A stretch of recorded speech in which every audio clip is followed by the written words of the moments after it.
welcome to another Friday-filled edition of Second City Sports. We're live and in living color on a March Madness Friday, right here on Sports Zone Chicago, along with Lakeena McGee, which is she. I am Sydney Brown. Hey, that's me. You can follow yours truly on the Twitter and the IG at SidKid80. Once again, at SidKid80. That's SIDKID80. That's SIDKID80. You follow me at Keena McGee on the Twitter and at Keena_McGee on the IG. And make sure you download that Sports Zone Chicago app. You want to know why? Because we said so. That's why. And also, too, you can catch all of our other five live shows. If you happen to miss them, you can watch them and listen to them at your own leisure. Make sure you follow Sports Zone Chicago on all social media platforms at Sports Zone Shy. That's Facebook, Twitter, Instagram, and YouTube. Once again, that's Sports Zone Shy on Facebook, Twitter, Instagram, and YouTube. If you want to catch the podcast version of this program, Second City Sports, you could do so by subscribing to War on Anchor. We are available on all podcast platforms, including the iHeartRadio app. Make sure you type this in your search engine boxes on those podcast platforms. You ready? WARR on Anchor. WARR on Anchor. And you can follow War Media at WARR Media on Facebook, Twitter, Instagram, and YouTube. Once again, that War Media on Facebook, Twitter, Instagram, and YouTube. And thank you very much in advance for your support. Like, share, subscribe, and tell your friends. And we're unapologetically fun, and we have very different opinions. If you have a comment or question or any of our topics during our show today, during our now less than 2 hour extravaganza, you can go to Sports Zone Chicago's Facebook page or Sports Zone Chicago on YouTube. Type in your questions or comments in the comment section. Lakeena will get them up on the screen for you. But if you decide to troll or do something stupid, I've given Lakeena full control and give you the Bill and Beer boot. Goodbye. We know that March Madness is going on as we currently speak. We will keep you updated on all the scores across the country at the bottom of and top of every hour right now. The Loyola Ramblers of Chicago, they are losing to the Ohio State Buckeyes in Pittsburgh in that first game by the score of 23-18. We will keep you posted on that one. And we have Auburn in Jacksonville State going on in the city of Buffalo right now. They're going to the back and forth affair. As we said, we'll keep you updated on the tournament scores between now and 2 o'clock. If you're watching the game at work or you're working from home watching the game, just turn the sound down and turn us up right here on Sports Zone Chicago. We're Second City Sports with myself and Lakeena McGee. Lakeena, let's keep on the basketball theme, but let's start off with the Chicago Bulls. There are losers of 7 of their last 9 games. They are at Phoenix tonight to take on the Suns. Lakeena, they have lost their last 2 games on this road trip. Are you upset yet as a Bulls fan? Are you ready to jump off a cliff? They lost to the Utah Jazz 125-110 on Wednesday. But the game that got most Bulls fans upset the most, including yours truly, was the game against the Sacramento Kings on Monday. What the hell was that? Yeah, it's one of those things where you're kind of like, okay, what happened there? But, De'Aaron Fox, plays very well against the Bulls for whatever reason. Davion Mitchell had like 18, which is a season high for him. He's a very... What'd you say? He's like a very... I said who? Yeah, I know exactly. Sort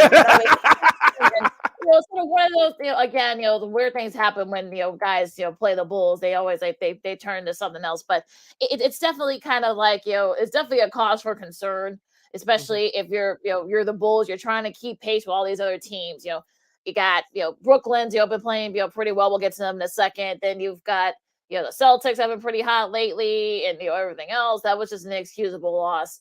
And I feel like, am I starting to get a little bit concerned? Yeah, I'm starting to get concerned a little bit because you're at a very tough West road trip. That was a win you needed to have. We'll see what happens tonight against Phoenix. Utah, Zach, looked really good. Bat, Gibby knee and all.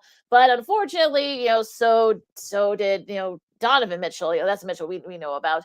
And it's also too like Vucevic, struggled in that game against Utah. DeRozan looks like teams are starting to figure out how to defend him. So he's been struggling a little bit lately. So it's definitely one of those things where you're kind of like you're starting to sort of wonder like, okay, are they starting to kind of get back to being the Bulls that we thought they were? Caruso came back, he got banged up, but it looks like he'll be good to go tonight. It's sort of like you're kind of wondering like, okay, well, what's going on here? Can this be fixed? And you're getting closer and closer to the end of the season. Looks like good news is that P. Will has been clear for basketball contact. Mhm. So hopefully, eventually, he could be back within the next week or two. Lonzo seems like he's on his way back as well. I'm not like there like in panic mode, but I am starting to get concerned. You're listening to Second City Sports on a March Madness Friday edition. Sid Lakeena here with you on live and in living color right here on Sports Zone Chicago. We have a question for you, Bulls fans. You can go to Sports Zone Chicago's Facebook page or Sports Zone Chicago on YouTube. Type in your answers in the comments section. Which player are you worried about the most, DeMar DeRozan or Nikolai Vucevic? Here's the reason why I asked that question. DeMar DeRozan has been carrying this team all year long. He's having an MVP type season. He's averaging over close to 30 points a game. He's the number one go-to guy for this team. And how long can he keep this up? Is only so much that he could do before he tires out. You worry about him being fatigued. On the flip side, as I hate to use this term, Lakeena, but you on Bulls Twitter way more than I am. But Nikolai Vucevic, who was the big acquisition around this time last year, he's been the whipping boy of many Bulls fans. And he had another bad game on Wednesday night. We'll give you the stats in just a minute. But we all know that he's not a great defensive player. He's not known for that, but sometimes he can give you a little bit on the defensive end, but most times not on the offensive end. He can shoot his butt off from the outside, but he refused to go down low and post up inside when he has the matchup in his favor. Now, yeah, can both those guys ride the wave if they turn it around going into the playoffs? Yes, but if I had to answer this question, which player I ain't worried about the most, I'm saying DeRozan because he's been carrying this team all year long. We didn't know about the injury knee issues for Zach LaVine. He's still going to miss a couple of games here or there between now and the end of the regular season to get ready for the playoffs. And I think that's a smart move for the Bulls. And plus, Zach LaVine is looking for max money this summer, which I think he's going to get no matter what. But between Vucevic and DeRozan, I'm worried about more of DeRozan because uh, this is a prime time. This is the best time of the season to get ready for the playoffs, get that rotation set, and get the chemistry going. And we don't know about Lonzo Ball if he comes back before the regular season. Now, I'm worried more about that. But back to my question, which player I'm worried about the most, DeRozan or Vucevic? You can make the case for either one. I'm going with DeRozan because how much energy are you going to have come playoff time? And that's going to be the thing here. I mean, you're 32 years old. You got to think he's starting to kind of, get fatigued a little bit. You wonder, though, as the season, starts to wind down, will he get to the point where he may have to sit out maybe a couple of games here and there so that he can kind of get ready and get refreshed for the playoffs? We don't know what the staff with Lonzo is, so we'll see what happens there. Hopefully, he can come back before the start of the playoffs. Let's hope so. I mean, the Bulls have like the toughest schedule coming up, these in the last like 17 games. And I think that's going to be another thing. You want to be battle tested, but you want to get to the point where you're like, you want to have that confidence ready as you get into the playoffs. Zach's knee, that's going to be an issue all season long. We already know this. Vucevic's going to be up and down. Guys need to step up a little bit. AO, look, remember, people need to remember AO is still a rookie. I mean, yes, he's played a lot of minutes, but, he's going to Mhm. be doing some rookie things still. And I think people need to kind of just, be patient, just take it one game at a time and just let's just, start getting ready to kind of like, hey, let's try to stay outside of that play-in to stay out of that 6th seed Mhm. so that maybe we can kind of, the Bulls can kind of start getting ready for perhaps maybe host a playoff series. Because I don't look, can Boston keep it up what they're doing? I don't think they can. We'll see if Philly, can they keep it up? Miami is still a factor as well. So I think, look, there's still a lot of, things I got to figure out for the Bulls. And I'm not worried yet, but, before we get to the rest of the NBA, but I feel like maybe, this sort of gets to a point where I think maybe being battle tested is probably a good thing. And perhaps, hopefully, once the Bulls do get healthy again, maybe we can kind of see what this team really is made of. Take a look at the numbers from the last game for the Chicago Bulls, which resulted in a 15-point loss to the Utah Jazz on the road on Wednesday. DeMar DeRozan added 25 points, including 2 for 2 from downtown. Zach LaVine led the Bulls with 33 points in 33 minutes of action, including 5 of 10 shooting from downtown. Javonte Green had 5 points, 4 rebounds, and 2 assists. Nikolai Vucevic, as I mentioned earlier, in 29 minutes of action, he had 10 points, 11 rebounds, but that's not the double stats that we're used to seeing from Vucevic. He has to step it up a little bit more. As you mentioned, Io Dusumu, he had 15 points, 6 assists and three rebounds. He was also in foul trouble during the majority of that game. And Kobe White off the bench had 12 points off of 5 of 10 shooting, including 2 of 5 from downtown. Tristan Thompson had 5 rebounds and 5 points in 16 minutes of action. They didn't get much help outside of Kobe White from their bench, and that's also another concern not too many people are talking about. And yes, you have your 3 big stars in DeRozan, Levine, and Vucevic, but the rest of the guys off the bench has to pick it up. You mentioned Alex Caruso got nicked up in that last game. Hopefully he goes tonight against Phoenix, but their bench production has to be a little bit better. I think that's something they're going to have to address during the off season. How about having guys there that can kind of be take that that pressure away from the guys on the floor right now. And I think they're not getting any help. I mean, look, Troy Brown Jr. is doing what he can, but Mm-hmm. he can only do so much, and Derrick Jones Jr. can only do so much as well. So it's sort of one of those things where you kind of like you just gotta try to roll with the punches. Hopefully, like the Bulls can kind of figure this out, and especially if it's tonight against Phoenix. Phoenix is, has the best record in the league, and they've showed you why these last this whole season that going to the finals last year wasn't a fluke. They had a really good week. Mm-hmm. They won both their games. They won at New Orleans and they won they won at Houston, and they're without CP3 still, so they're definitely holding down that number 1 seed and that top spot in the West. So I think as we get into the rest of the NBA, hopefully the Bulls can stay with the Suns. I mean that's going to be tough to do. It's definitely going to be a scoring fest, no doubt. It could be first 120 or something like that. Yeah, I was going to ask you where you're looking forward to in tonight's game against Phoenix. That's at 9 o'clock locally on NBC Sports Chicago, nationally on NBA TV via Bally Sports Arizona. Phoenix checks in as a 5.5 point favorite.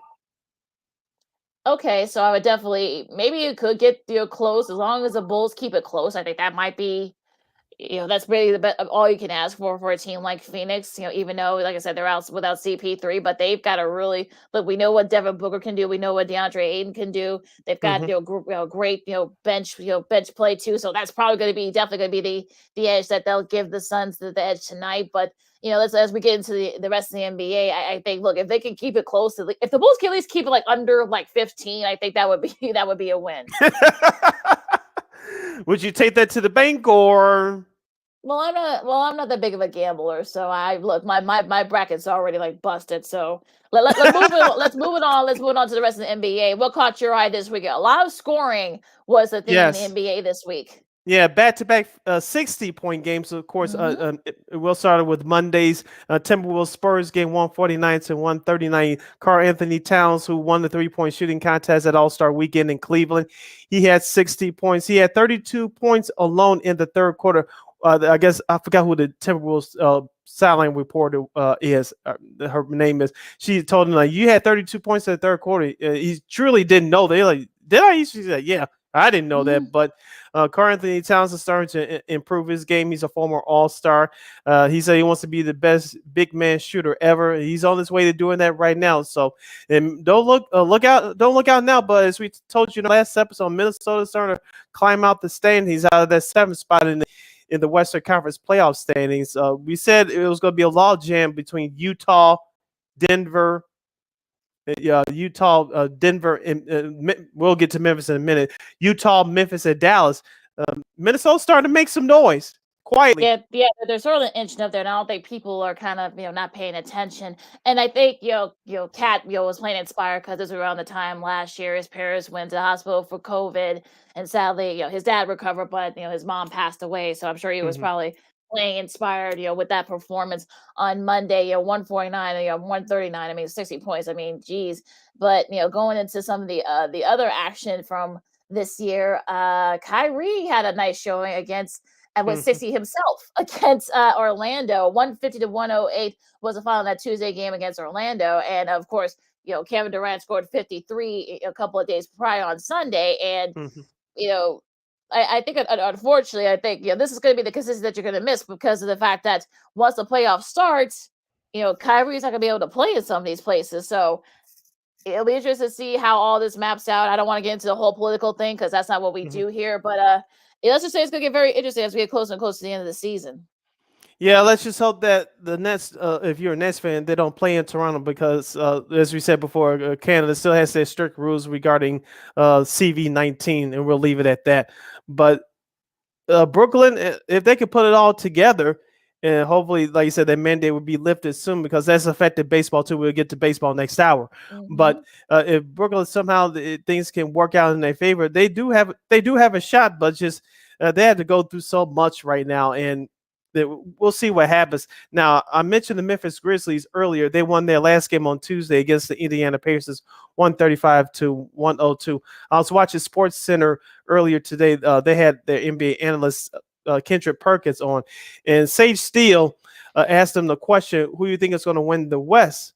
And Perkins said the Memphis Grizzlies because he liked the play of John Morant, but we forget about Hmm. Dylan Brooks, Desmond Bain, who's coming out. It was coming out of nowhere this year. Also, Hmm. you had Jared Jackson anchoring the defense, and so and you also have Kyle Anderson, who had some Yep. nice moments in last year's playoffs against Utah. You know, they lost their 5 games. Hmm. But the Memphis Grizzlies, we Don't want to, talked. Yeah, yeah, you don't yeah, want to don't play them in count the them first out. We round. talked about them all year, Lakina. This team, they're sitting at the 4th spot now. They're climbing higher. Of course, we'll get to Golden State in just a moment. But the Memphis Grizzlies, they're going to be a tough out for somebody come playoff time, and hopefully they'll have the right matchup. Because you hate to see a team like that having a nice season, they get rewarded against an opponent that they can't match up against. Yeah, like a Dallas or somebody like that. So Mm-hmm. that's going to be the thing where I know Jay Williams, caught some flack on Twitter for saying that, oh, the Memphis couldn't make the NBA Finals. I mean, they could, but again, it's all Mm-hmm. about matchups, and we'll get to that as we get down the line. I like that Memphis squad. They look, they were able to hold down the fort with John Moran injured. So I think that Yeah. should have been like a sign where, like, look, maybe this team is pretty good. So, like you said, with Bain and Anderson and Jackson, Mm-hmm. they got the guys that can play defense too. So they're kind of giving folks a nice little run here, and we'll see what happens with them now. One team that I bet is everyone trying to figure out, like, we seems like we have this discussion every week about the Lakers. They lose. I just well, I don't think there's any good thing you can say about the Lakers at this point. I mean, they gave up 61 points in a game a couple the first half against Phoenix a couple of days ago, and I'm just like, really? Like, what's going Yeah. on here? And, and it's like, there's a whole lot of thing going on. You got legends, Laker legends, you got Magic and James Worthy and others. Other Laker greats are now chiming in. So I honestly don't know, like, what to say. It's not before we get to, like, the schedule, because I know we're going up against near it, but what's there left to say about the Lakers? I mean, that hasn't already been said. The crazy thing is that they're still right there in the play-in spot. So I don't know what else you can say at this point. Unless New Orleans or San Antonio catches fire, the Lakers going to make it by happenstance with the 10th Hmm. spot. Yes, That's yes, how I see it. That's how I see it right now. And I watched the majority of that second half of their last game on this past Monday against Toronto. That Toronto team is very good. That's another team we're yeah, not Toronto. the people are not talking about. We mentioned them periodically on this show. Scotty Barnes should be number 2 for rookie of the year behind Evan Evan Mobley of Mobley. Hmm. Cleveland. Scotty Barnes is really good, but I watched most of that second half of that Lakers Raptors game on Monday. There were boos coming Oh down from yeah. Laker Lane. When was the last time you heard that on a consistent basis? LeBron James yelling at his teammates, slamming down the Hmm. ball a few times, and then there were some empty seats at. We won't call it that new arena, but the arena normally That's formerly known yeah. as Staples Center. Staples Center. And Yes. when was the last time that's happened? Yeah, it's definitely that Toronto. Well, like you said, we'll get to that Toronto squad in a second. But I've never seen because I caught a little bit of that game, and I was just floored by by the fans there. They were not happy, and like I said, LeBron, just like you said, he was just not acting like himself. He's not having fun. And look, I think, look, you had your chances. You could have brought DeMar DeRozan back home. You could have gotten Buddy Hield. I mean, Yeah. but no, you wanted Russell Westbrook, and look what's happening. And it's not, Carmelo's starting to show his age a little bit. You don't have a lot of guys on the bench that you can rely on. So I mean, like, that Lakers team is just like, there's really like nothing more like you can say at this point, because I just feel like they're a team that I just like, I don't know what else can you say that hasn't already been said. Yeah. we can do like the whole first take thing all we want, but I honestly don't know what it is. Just like I'm just flabbergasted right now. In other injury news from around the league, Steph Curry Yes, injured his left that foot foot. in the 110-88 loss to the Boston Celtics on Wednesday. Of course, Marcus Smart, shout out to the late great Tommy Heinsohn. Mhm. Marcus Smart was diving for a loose ball and turned on Steph Curry's left knee. Yes, No, sorry, the left foot. foot. Yeah, It looks like Steph foot. Curry's going to be okay, but he may return before the end of the regular season, but he should be ready for the playoffs. Golden State, as I told you, Lakeena, I really like their squad, especially after the return of Klay Thompson. It looks like he's starting to get his feet from underneath them. Jonathan Kuminga has been playing well. Jordan Poole Mhm. starting to step up. Andrew Wiggins, the All-Star, he needs to step it up a little bit more. There's only 12 games remaining in the regular season. Golden State has fallen from that 2 spot behind Phoenix. Mhm. What do you think the Warriors will drop out of that number 3 spot? I think they'll still be. I think they'll still be right there for that number two. I feel like this team is way too good and way too deep. Even if that you have to, even if you have to kind of like maybe step a little bit, if you had to sit him for like maybe a couple of weeks or the rest of the regular season, you may have to do that if you keep him fresh for the playoffs. So if you have to sit him, then so be it. I mean, look, this isn't Steve Kerr's first rodeo, so I'm sure he knows how to manage stuff, and then the pain and everything, and that's still going to be an issue too. And but you can see that he is missed. I mean that the game is against Boston, 110-88. They only scored 88 points. They didn't really get a lot of production on the bench. Yes, Clay did what he could. He only scored Mhm. 18. Poole led the way. Replacing him with 29, but they didn't. Steph struggled. Of course, he got hurt. Otto Porter Jr. had his struggles. Draymond still, trying to get his legs going. So hopefully once Draymond gets his legs going, maybe we can kind of start seeing a little bit of that that team, and then maybe Steph can when Steph comes back, we can kind of finally see that Warriors team that we saw earlier this season, early in the season before Clay came back. But at this point, you just gotta kind of have to hope and pray if you're a Warriors fan that they can kind of like stay right there in that number 2 slot. But they got a lot of teams behind them after that. Straight ahead, more NBA talk, and also we'll have to get into free agency in the NFL. Is off to a flying start. The Chicago Bears, let's just say they can't get over themselves, tripping over their own 2 feet. But maybe this situation will work in their favor. We'll discuss and more as you listen to the March Madness #Friday edition of Second City Sports. We're live and in living color right here on Sports Zone Chicago. I'm Sid. That's Lakeena. We'll see you on the flip side. AutomotiveMap.com presents the Sports Flash on the Sports Zone Chicago. NBA tomorrow night, the Bulls back home. They'll host the Cavaliers. It'll be a 7 o'clock tip-off at United Center. Chicago snapped a 5-game losing skid with a 114-108 win at Detroit on Wednesday. The Bulls are 4th in the Eastern Conference, 3.5 games out of first behind the Sixers, Bucks, and the Heat. The Cavaliers have won 2 straight. They're 6th in the East, 5 games out of first. NHL Thursday, the Blackhawks fell 4-3 at Boston. Brandon Hagel had a pair of goals for Chicago. Alex DeBrincat with a goal and an assist. Kevin Lankinen made 32 saves. The Blackhawks at Ottawa tomorrow night. The LA Chargers have agreed to acquire defenseman Khalil Mack from the Bears in exchange for a pair of draft picks. The Chargers are expected to send a 2nd-round pick this year and a 2023 6th-round selection to the Bears for the 3-time All-Pro defender. For lightning fast sports updates, download the Score app. It's free and one of the most popular sports apps in North America. I'm Chuck Sanders. That's the Sports Flash on the Sports Zone Chicago. Okay, I don't know who needs to hear this, but if you're not shopping spring essentials at Kohl's, you're missing out. I just got 20% off the cutest outfit from Sonoma Goods for Life, 25% off Hurley, which my son loves, and 25% off Champion and Adidas. Did I mention I also got an extra 15% off and earned Kohl's cash? Here's to longer days and more time to save.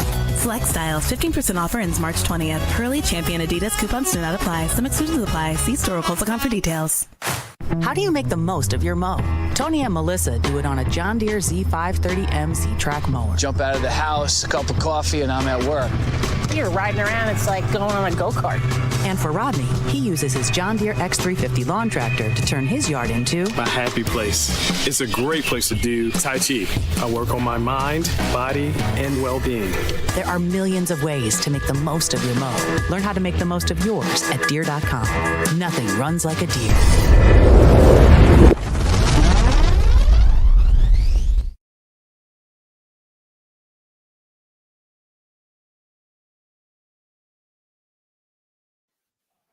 Welcome back to the Friday edition of Second City Sports. We're live in living color right here on Sports Zone Chicago. Sid, Lakeena here with you as we continue to talk NBA basketball. But before then, we'll give you an update on the two games going on around the college basketball tournament. Early in the second half, we have Ohio State 25, Loyola of Chicago 18.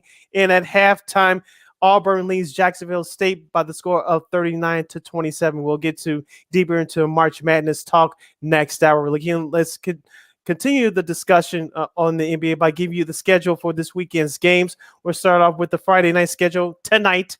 Philadelphia will host the Dallas Mavericks at 6 o'clock. Philly is a 3.5-point favorite. That should be a fun one. Yes, it should be fun. Remember, Dallas beat the Brooklyn Nets on the last second bucket on Wednesday. Spencer Dinwiddie! Yeah. Wasn't he a former Bull at one time? Yes, he was. He was. Thank you, Jim Boylan. Moving on. At 6:30 at MSG, the Washington Wizards will play the New York Knicks. The Knicks are a 6-point favorite. Why? But anyway, yeah, exactly. Also at 6:30, the Toronto Raptors will host the Los Angeles Lakers. They'll wrap up their 2-game season series. Of course, as we talked about in our last segment, Toronto put it on the Lakers at the stadium formerly known as Staples Center on Monday. So that game's at 6:30 tonight. Toronto's favored by 9 points. The NBA TV game, the first game of the NBA TV doubleheader tonight, will feature the Atlanta Hawks hosting the Memphis Grizzlies. John Morant versus Trae Young. Ooh, that should be a fun one. And for those of you who are wondering, ESPN is showing the women's basketball tournament, so that's why you're not seeing the NBA TV is showing the Friday doubleheader. At 6:30, continuing, the Brooklyn Nets will host the Portland Trail Blazers. Brooklyn favored by 14.5.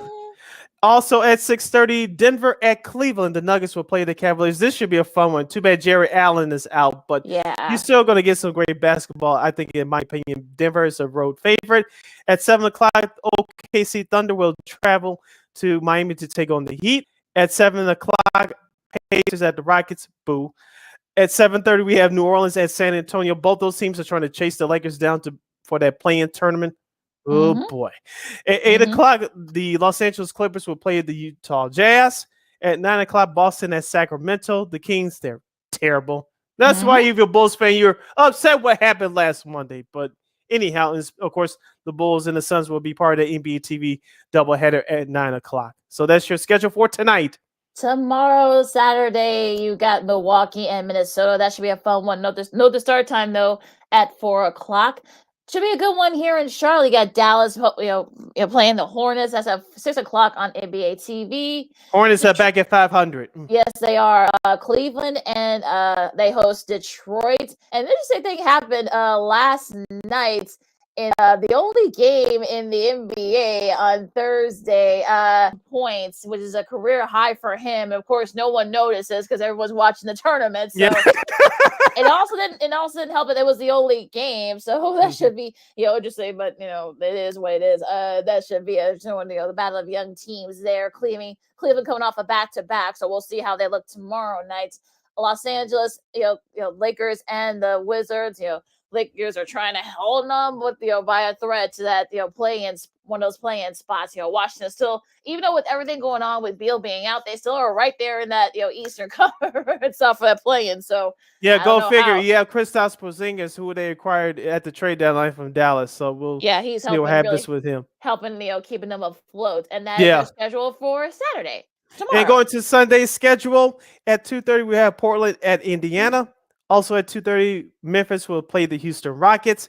At 5 o'clock, the Pelicans will travel to Atlanta to take on the Hawks. Also at 5 o'clock, the Thunder will take on the Orlando Magic. Two bad teams there. Also at 5 o'clock, the Suns will travel to Sacramento to take on the Kings. At 6:30, we have the Jazz taking on the New York Knicks from MSG. At 7 o'clock, Boston at Denver will do battle. That's going to be a good one. That will be part of my game of the night there, going back and forth with the tournament. At 7:30, we'll have the Philadelphia 76ers hosting the Toronto Raptors, and another good one there. At 7:30, without Steph Curry, the Warriors will host the San Antonio Spurs. Let's see if the Spurs can steal one on their court as the Spurs are trying to chase down the Lakers for that 10th spot in the Western Conference play-in tournament. So that's your schedule for Sunday and for this weekend from the National Basketball Association. You listen to Second City Sports on Sports Zone Chicago, along with Sydney Brown. I'm Lakeena McGee. That's me. You got Sydney Brown. That's he. I got the reversal there, the little like reflection there. But all right, so let's go to the gridiron now.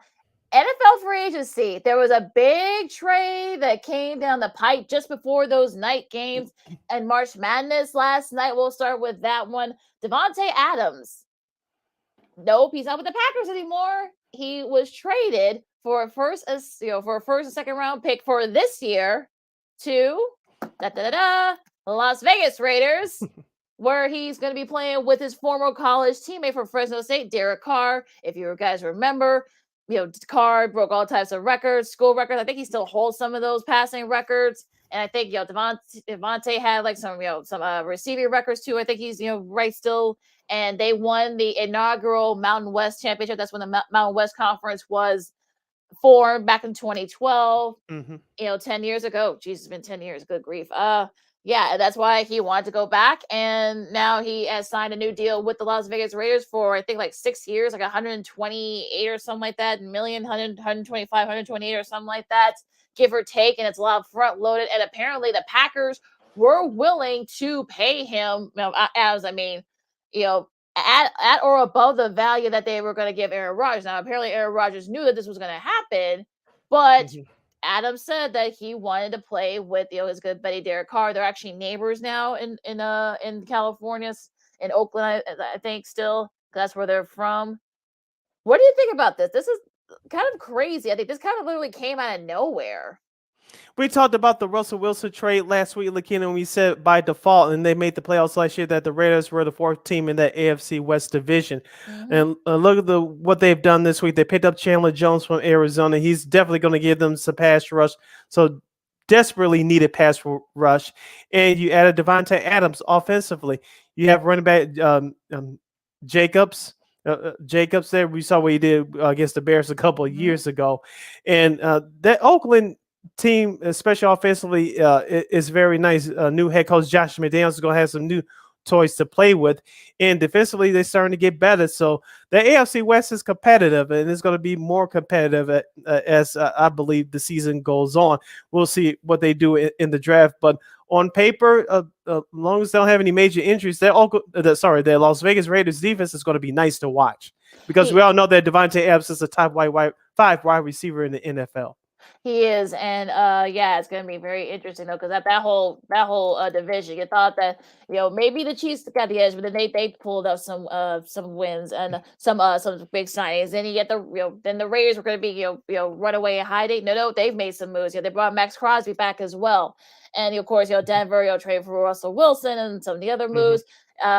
With the Chargers, they brought Mike Williams back. They got Khalil Mack from the trade with the Bears. So there's still, there are a lot of, pieces here. And I think, the AFC West is going to be definitely going to be the division to watch next year. Of course, Chandler Jones, of course, signed with the Raiders as well. It's definitely going to be one of those things where you're kind of like, okay, you put like all four teams now.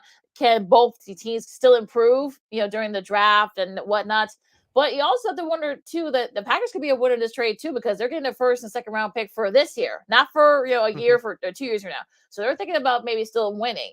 And you still, there's a lot of wide receiver depth in the draft this year. So maybe, if they're smart, then maybe they could, get another receiver. You got Chris Olive, among others. So you wonder, like, can they get to that point? But going back to the Raiders here, I mean, like you said, I think Josh McDaniels is going to have a lot to play with. He didn't have that when he was at Buffalo, so it's going to be very interesting to see, how he plays with these, these toys. But I'm a little interested to see what Denver, I should say, about Josh McDaniels. But yeah, it's definitely going to be interesting to see, how this AFC West sort of shakes out, because it's going to be one of those things you're kind of like, okay, this is definitely going to be like the division to watch next season. Going back to Green Bay, hopefully they could use those picks wisely, because as we said before, the free agency started, they were $46 million over the cap, and so they had to shed down some salary. Of course, Zadarius Jones was picked up by the Baltimore Ravens, and of course, Devontae Adams was traded to the Raiders. But hopefully with the players that they pick up, if you're a Packers fan, at least as of right now, you have the chance to work with Aaron Rodgers for 1 year. But as we told you guys before, this team is going to look very different next year. We'll see what happens with them going forward, especially in the draft. But the Packers, they're a threat because of Aaron Rodgers, but that's not going to be the same team as you've seen over the last 2 or 3 years, knocking on the door to go to the Super Bowl. We just see how big of a step back they do take now. Mm-hmm. Zadarius Smith, you mentioned apparently he backed out of his deal with the Ravens. Nobody really knows why. Apparently now he's back on the market. Some other like signings. Lionel Collins got released by the Cowboys. Last I saw, he was visiting the Bengals. Damian Williams, signing with the Falcons. We'll get to them in a second because they may have some big news here. Fletcher Cox, who I'm sure Bears fans were hoping that maybe that they may kick the tires on, but it turns out he's gonna get his contract restructured. He's gonna go back to Philly. Not officially yet, but it looks like that's what's gonna happen. Allen Robinson got a nice little 3-year deal with the Rams, and I'm very happy for him. I'm Good very for happy him. for him because during his first year when the Bears went to the playoffs in 2018, we won't say what happened at the end there, but he was coming off a torn ACL from the year before when he was with Jacksonville. He had close to 1,000 yards that year. He almost had back-to-back 100 catch seasons, and of course we know what happened at the end here. Obviously, it wasn't all his fault. Obviously, it was due to your ineptitude head coach and to a lesser extent, the quarterback that he couldn't quote unquote work with. Talking about Matt Nagy and Trubisky, but I'm happy for Allen Robinson. 3 years, $45 million. 30 of that is guaranteed, which is also important. He may replace OBJ, Odell Beckham Jr., those you scoring at home. He'll replace OBJ on that roster, and he's going to give Matthew Stafford a much needed weapon to look forward to. So things could open up for Allen Robinson in the office. The Rams, we always say they go for it every year. They still going to go for it, trying to run it back next year. That Rams offense, as soon as they can get that running game healthy and going again, that passing attack could be that much more dangerous. It could be, and it's going to be very interesting. I'm very happy for him as well. Hopefully he can produce and play for that contract, because he would have gotten a bigger contract had he had been produced. But like you said, so a lot of it wasn't his fault. So that's said what's said there. The Bills made a couple of surprising moves. They got Von Miller, 2-time Super Bowl champion Von Miller, who I thought, some people thought that maybe he's going to go back to the Rams. He ended up going to the Bills instead for 6-year, $120 million. That's almost $18 million per year. They also signed a veteran Bucs tight end OJ Howard. Speaking of the Bucs, they got Chris Godwin. He got his money. He's getting $40 million guaranteed in a new 3-year deal. Cole Beasley's been released by the Bills, so we'll see where he goes. A lot of parts are moving. Probably the most interesting part is Deshaun Watson, of course. Well, we won't talk about all the legal issues. We haven't been. We're not going to. It looks like it's down to the Falcons and the Saints. There were some others, the 49ers, they backed out. There are a couple other teams that have already backed out. Cleveland backed out, and Baker Mayfield left the post on IG. We'll get to him in a second, but yeah, so where do you see this going with Watson? Yeah, for him, it's coming out to Atlanta and New Orleans. I know Carolina had some interest. They kicked the tires. I don't think they're in the race now. New Orleans, they still have veteran all-pro wide receiver Michael Thomas. Of course, he missed all of last season. Of course, him and Sean Payton were on opposite ends of the spectrum. Now with Dennis Allen as the head coach, hopefully things will come awry there. If you Deshaun Watson, you still have a good defense in New Orleans led by Cameron Jordan, and they still have a few other playmakers there. So if you Deshaun Watson, your best chance to go back to the playoffs is there. Atlanta is a mediocre team, and I know that that city, especially in the middle class areas, majority us Black Americans. So he'll definitely get the support there. Deshaun Watson goes there, but Lakeena, he does not have Calvin Ridley for this upcoming season because of his gambling issues, and that Atlanta roster is still growing. They still needs a few more pieces. So I get that the franchise will be his if you'll go to Atlanta, but I think football wise, the better decision will be New Orleans. Well, yeah, and I think, like you said, that's a big place for him. In Atlanta too. He's from that area. I'm wondering though, like what's going to be, because I'm sure he'll get suspended, even though he's not going to be facing any criminal charges. But you wonder that how many games is going to get suspended? Will he get the 4 games or 6 games or maybe even half the season? Who knows? Because he's still under investigation by the NFL. So that's a whole nother thing. But it'll be interesting to see where he goes. I'm not going to guess where he goes because I mean he probably will be starting the season. So especially after sitting out last year. But like we've been saying, it is what it is. But we'll see where that goes. Now, speaking of Mr. Baker Mayfield, keeping up with the quarterbacks. He posted a really long, I don't want to say Instagram rant, but basically saying that he felt disrespected by the Browns organization and this and that. Also apparently his middle name is Reagan, which I did not know that. After all these years, but apparently because I guess they were trying to, of course, like you said, so they were trying to kick the tires on Deshaun Watson. I guess Baker wasn't very happy about that, and now he must be traded out. Now, the Browns brass has already said that they're not going to do that. They're not going to accommodate him. So this is going to get very interesting. Could this be another Aaron Rodgers type of situation where he doesn't play or whatever because he wants a new contract? Now he wants to get traded. The whole thing is a mess in Cleveland. Yeah, I'm with Ryan Clark of ESPN. I was watching NFL Live yesterday. Him and Dan Orlovsky were having a debate on what the Browns should do with Baker. And Ryan Clark, I agree with him. He said this: how can you bring him back to the locker room, especially after what he did yesterday? How can you bring him back if you're the Cleveland Browns? And then, of course, they discuss of places that potential places that he could go. Lakeena, and I was thinking about this morning, preparing for the show today. Didn't we have this discussion less than 2 months ago? Pretty much, yeah. Pretty much, yeah. Yeah, I mean, we had this discussion already that we said that, look, where is there going to be for them to go? I mean, could he go to maybe the Indy because they need a quarterback now? Who else needs a quarterback? Seattle needs a quarterback now. The New York Giants. I know not too many people mention that, but Baker Mayfield, he's one of the most visible personalities in the NFL with those progressive auto insurance commercials. His personality could fit with New York City. The Giants do need a quarterback. They didn't get Trubisky. Daniel Jones, let's be real, he's not the answer. No. Maybe Pittsburgh. I know Trubisky's over there now, but maybe Pittsburgh might be. But I doubt they're going to trade him within the division. Who else? Maybe the Titans. Maybe they can use him. Maybe. But if you Mike Vrabel, can you really handle that personality? Yeah, exactly. I know he's a player's coach, but do you really want to deal with that? He might kill him. My goodness. Not literally. I'm not not literally, but of course, he's not.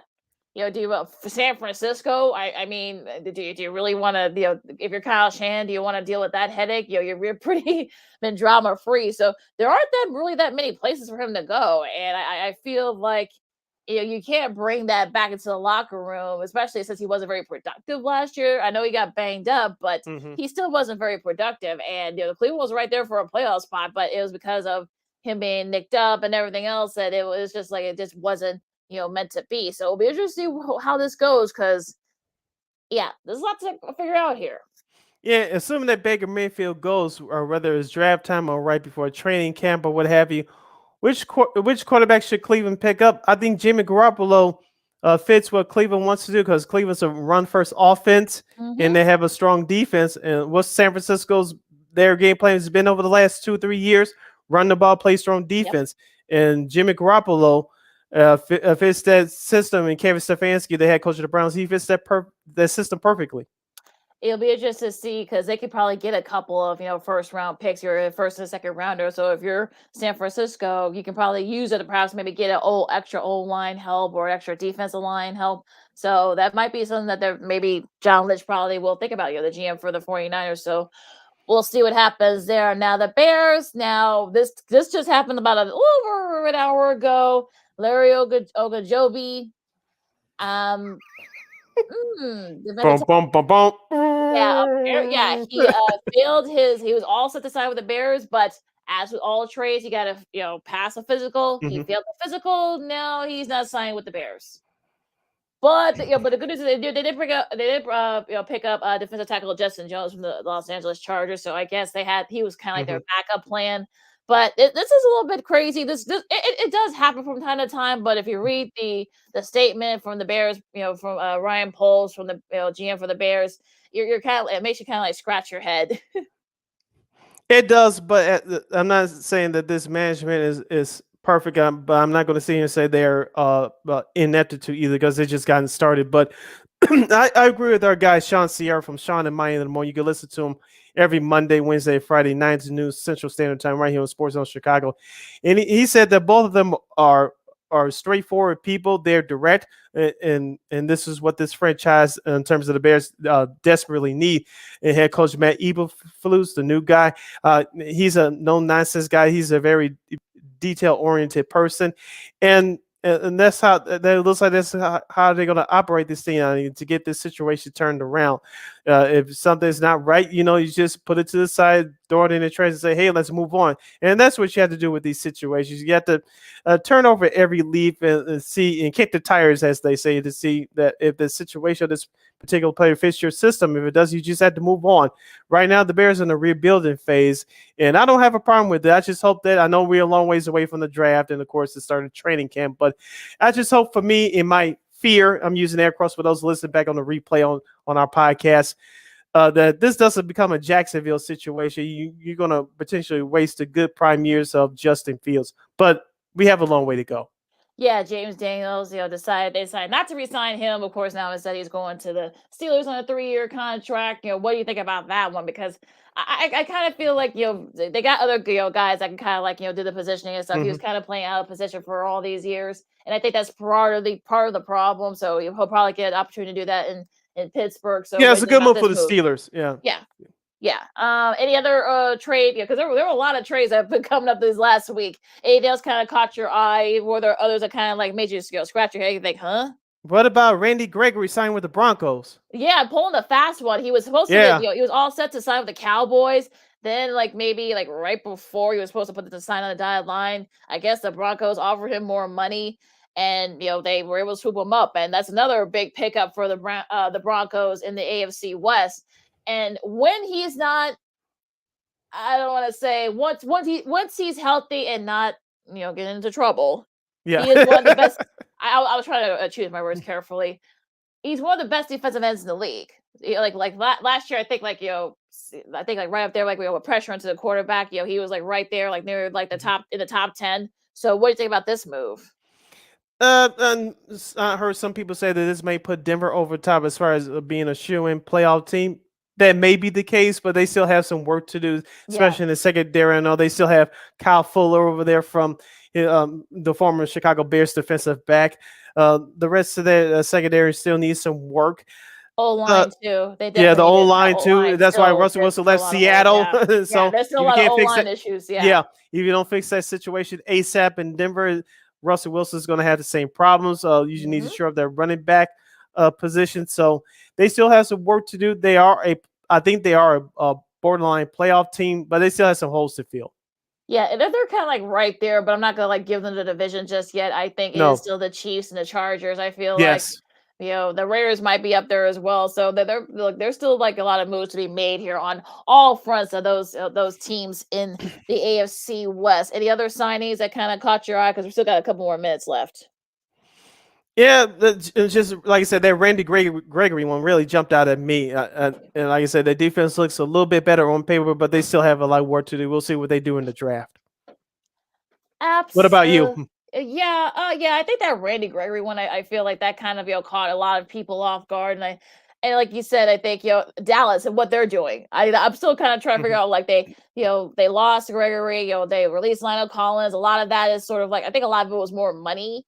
Now they did bring Vander Esch back. He was off the last couple of years, but I'm trying to figure out what Dallas is trying to do. I'm still trying to it's one of those days where I does Dallas know what they're doing? I mean, I feel like I don't know. Are they rebuilding? Are they trying to stay right there with an NFC East? I don't know. So yeah, that's another interesting one. What's another one? Because like I said, there've been so many. I said that Von Miller moved to the Buffalo Bills, as you mentioned earlier. Yeah, that one I didn't see coming.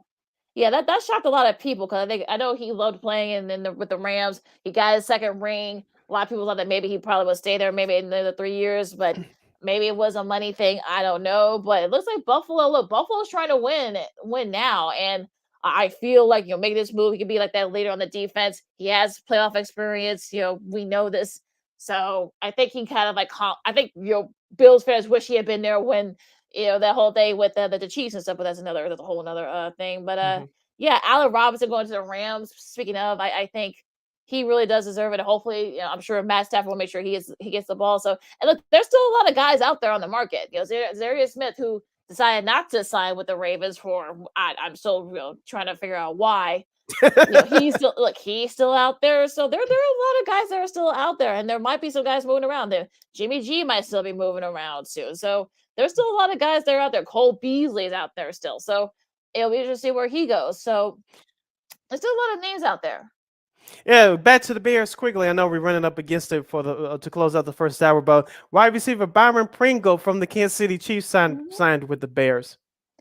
Yeah, I mean, he was still definitely productive. I think he's sort of one of those guys that can move the chains. So I think, yeah, he's not, like maybe a Tyreek Hill or somebody like that, but I'm sure there's a comfort level there with Ryan Poles and such. So I think that was more why he got signed, and maybe that's probably it. But but I think he's a nice veteran receiver. You can never have too many of those. They got to replace Allen Robinson with somebody. Yeah, we'll see. Like I said, we'll see what happens with the Bears going for as they try to rebuild and get this ship back on track. Hour number 1 in the books. Hour number 2 straight ahead. As you're listening to Second City Sports, I'm Sid. That's Lakeena. Coming up, we'll get into March Madness. What a great opening day yesterday in the NCAA tournament. We'll give you an update on Loyola Chicago versus Ohio State, and we'll give you a quick preview of tonight's Illinois Chattanooga Mox contest that will take place tonight at 5:50 on True TV, I believe. And we'll have news from the baseball world and plus a whole lot more. You're listening to Second City Sports live and in living color right here on Sports Zone Chicago. AutomotiveMap.com presents the Sports Flash on the Sports Zone Chicago.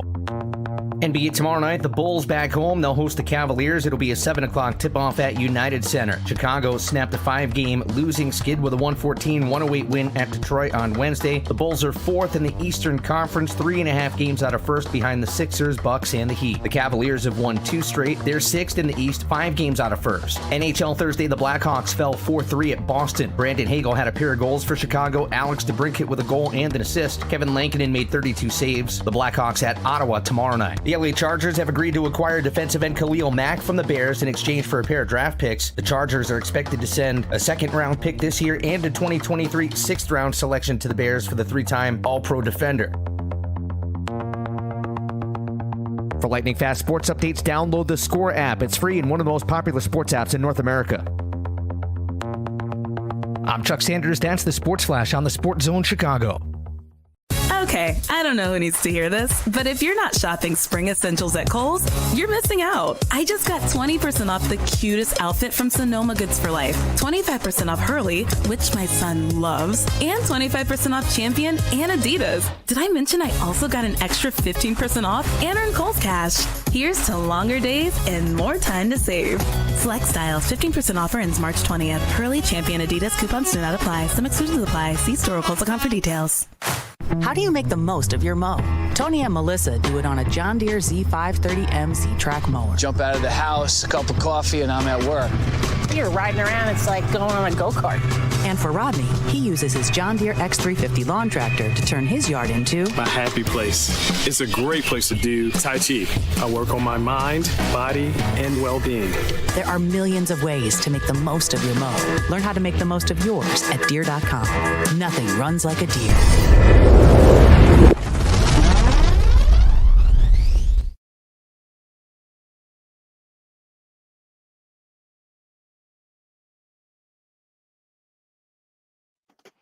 Welcome back to hour number 2 of Second City Sports. We're live in the 11 color on the Friday edition. We're on the air right here on Sports Zone Chicago, along with Lakeena McGee, which is she. I am Cindy Brown. Hey, that's me. You can follow yours truly on the Twitter and the IG at SidKid80. Once again, at SidKid80. That's SIDKID80. That's SIDKID80. You can follow me at Keenan McGee on the Twitter and at Keenan_McGee on the IG. You have a question or comment for us during our less than 60 minutes of this extravaganza of a show, you can go to Sports Zone Chicago's Facebook page or Sports Zone Chicago on YouTube. Type in your questions or comments in the comment section. Lakeena will get them up on the screen for you. We're going to talk about March Madness from yesterday in just a second, but let's give you an update on the games going on so far today. Midway through the second half is number 10 Loyola Chicago. They trail Ohio State by the score of 42-32, 6:30 and counting left to go in that game. In the Midwest region in the first round, we have number 2 Auburn trying to pull away from Jacksonville State. It's the number 2 versus the number 15 seed. Auburn leads Jacksonville State 55-31. And this game just got started. 12:47 left to go in the first half. In the West region of the first round is number 3 Texas Tech over number 14 Montana State 26-7. There's your update on the games taking place so far today in the early action. Lakeena, let's go to yesterday's action. We have 4 double-digit seeds pull off upsets yesterday. Let's start off with the biggest one. Number 2 Kentucky. John Calipari, see you later, buddy. Go home. They lose to number 15 St. Peter's. The Gamecocks pulled off the upset by the score of 85-79 in overtime. For St. Mary's, Darrell Banks III had 27 points, 4 rebounds, 2 assists. And Oscar Tishwibi for Kentucky, hope I pronounced his name correctly. He had 30 points, 16 rebounds, and 2 assists. Yeah, this is the first time, I believe, since Siena pulled off an upset. I think it was back in 2008. I believe they pulled off an upset there, and now they now St. Pete's, who people who are wondering, okay, they're the Peacocks, for those of you who are wondering. And also, too, they are in the Mid-Atlantic Athletic Conference, MAAC, because for some perspective, the number 1 seed in that conference was the Iona Gales with Rick Pitino. So they were upset, St. Pete's were able to kind of come in and such. This old 9 Siena, they beat Ohio State, if you remember that, Sid. They almost took down number 1 Louisville, the overtime in the second round. So this is not the first time that a team from the Mid-Atlantic Athletic Conference pulled off an upset here in the tournament. Now, St. Pete's, it was a free throw shooting for Kentucky. I think they were like 40, not even 40% from the free point. Coach Cal from Kentucky talked about it after the game. We missed shots and we missed free throws down in the stretch of regulation. Because they had a chance to put St. Pete's away, but because they couldn't hit their free throws, they were able to, St. Pete's were able to come back and pull off the upset. Look, give Sharon Shaheen Holloway, I should say, that's the coach for St. Pete's, credit. They're in Jersey City, for those of you who are wondering where they are. And 2,300 students, I believe that's the total population. I heard that yesterday. Very small Catholic school in Jersey City, and if you saw the reaction after they pulled out the upset, that students were very excited. I heard that the classes were canceled today. I heard, so that was a nice little coup there for them. But I mean, look, this is one of those things where, like, if you're John Calipari, I'm sure people are probably wondering. I'm sure Kentucky fans too. They haven't won a championship since Anthony Davis was there. That was 10 years ago. They had not been to a Final Four in 6 or 7 years. So they haven't even been past, I think, the Sweet 16, in the last 5 years, 4 or 5 years. So it's, you wonder, people are wondering, Kenny Payne, who was a big part of recruiting some of those guys, he, helped recruit AD. He is now back in Louisville. Of course, he played for Louisville and Denny Crum in the mid 80s. He's back home now. They officially announced him as the head coach over at Louisville. And you wonder, though, people are saying that was he the one that was helping kind of recruit a lot of those guys and, and such. And they have to coach him up. Now, you got to think that I'm sure, Kentucky fans are not happy about this. And, we'll just see what Oscar Schubert, what he does, and some of the other guys there, because a lot of those guys could probably perhaps maybe leave from the NBA. Yeah, they didn't make the tournament last year either because of, all the turnover and such. But you wonder, though, at this point, you're wondering, should Coach Cal be, afraid for his job? Yeah, we'll see what happens because, like you said, instant success usually is expected with those Kentucky fans, but they haven't had it in a while, so we'll see what happens going forward. Continuing with the scores from yesterday, in the Midwest region, number 12, Richmond, the Spiders, upset number 5, Iowa, 67-63. Rich what? Richmond. Richmond. Jacob Gillard had 24 points, 6 rebounds, 6 assists. Keegan Murray had 21 points, 9 rebounds, and 2 assists in the losing effort for Iowa. Shout out to our good friends of the show, Maya Kai and Alyssa Bergamy. Both of them are Iowa alums. I know they're both feeling it this morning. Yeah, they could. Early this afternoon, but yeah, they were really struggling from 3-point range. Iowa, they're only 6 for 29 for 3-point range. That's not going to cut it. Look, I warned people when we did our show with our good buddy WGN Radio's Andy Mazer. Like, look, Richmond can defend. That was one of my first upsets, and I told you. Yeah, they could defend, and they're one of those teams. They're a veteran squad. A lot of these guys, Gilliard, they're Gustafson, and KO, they're like 5th-year guys, 4th or 5th-year guys from the COVID years and such. So, look, I was shocked. I mean, I warned people like, look, y'all better watch out for Richmond. And look, this isn't Richmond's first rodeo pulling off upsets as a double-digit seed. Check this out. It's the 9th game as a 12th seed or lower. That's 5 more than any other program since they did the seeding thing in '79. So that's how big of a history Richmond is. So it's definitely one of those upsets where like there could be a potential Cinderella. Look, they're a team that they played in the A10. They played Davidson, Dayton, and those St. Louis and those teams. They know how to kind of grind you out. So, and that's what happened against Iowa yesterday. Richmond. Where's Samuel Jackson, Coach Carter at? That's what I was thinking about yesterday. In the West region, in the opening round, the other number 12 seed to pull off an upset was New Mexico State. They get by number 5 UConn 70-63 for New Mexico State. Teddy Allen, jam, had 37 points, 6 rebounds, 3 assists. RJ Cole for UConn had 20 points. Scored their final 15 points, Mr. Allen. I believe he's the player of the year from the WAC, I believe. Or at least like he was all WAC. So, he's a guy who's been around for a little bit. And, look, again, this is another upset where I think, look, this was another 12-5 that I had. Because I really felt that, New Mexico State. Yeah, I know people brought up, okay, they lost to Chicago State last month. Okay, fine. We know. But they lost they only Who lost cares? Yeah, they were like 13-3 or 14-3 in their conference. So, whatever. But look, I mean that opening is open up, so that's gonna be they're gonna be a tough out for them the next round. I gotta see who they play. I've got to check to see who they play the next round, but that they looked really good. So look, that's another veteran squad. Look, a lot of these veteran squads, from these mid majors, I mean they're not afraid to push these big boys, and we saw it yesterday. And look, I think UConn, I think they were just a little too young. This is like their first time back in the tournament, like 5 years or something like that. So Teddy Hurd will get to. I know UConn fans are not very happy about this, but you want to get a really good team with a really great player in Teddy Allen Jr.